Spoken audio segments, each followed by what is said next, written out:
Dans cette vidéo, nous verrons pourquoi et comment la puissance publique agit-elle sur l'économie. Tout d'abord, rappelons les principales défaillances de marché qui sont le problème des externalités, l'asymétrie d'information, ainsi que les biens collectifs. L'État agit pour modifier durablement le comportement d'agents économiques grâce à des mesures réglementaires et des mesures budgétaires. Nous allons voir pourquoi la puissance publique intervient-elle dans la régulation des économies contemporaines.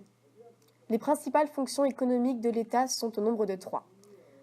C'est tout d'abord l'allocation des ressources, la répartition des richesses et enfin la stabilisation de l'activité économique.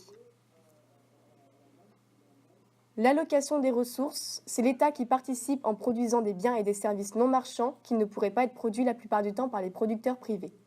Par exemple, la défense nationale, l'éducation ou encore la santé.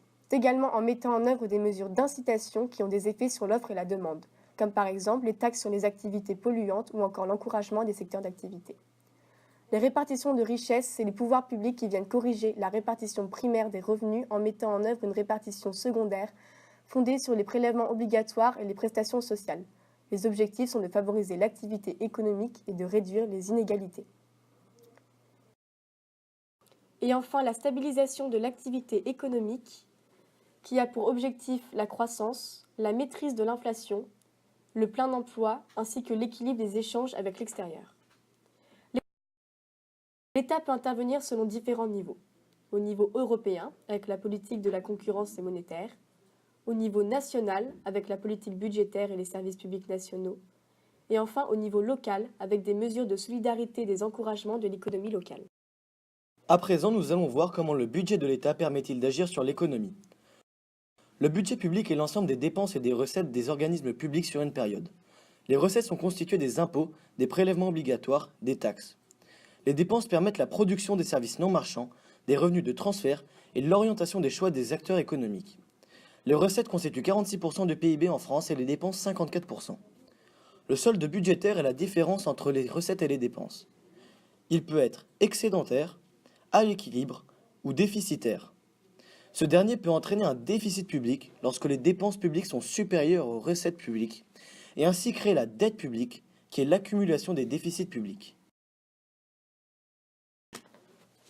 Quelle politique conjoncturelle? Les principaux déséquilibres macroéconomiques sont l'inflation, c'est la hausse durable et généralisée des prix,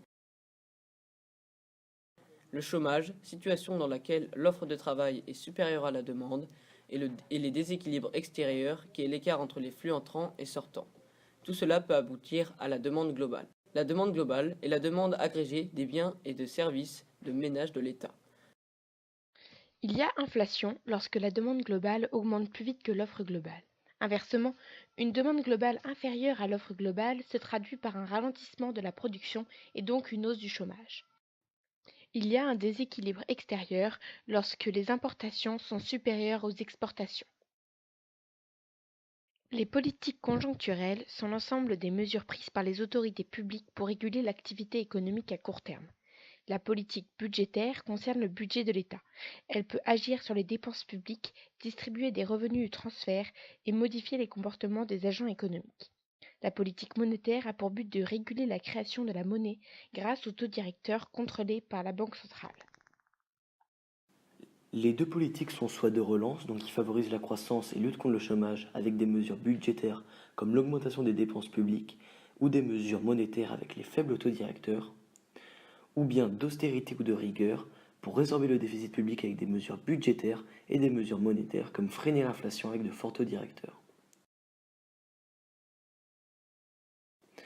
Le policy mix, c'est la combinaison entre les politiques budgétaires et monétaires.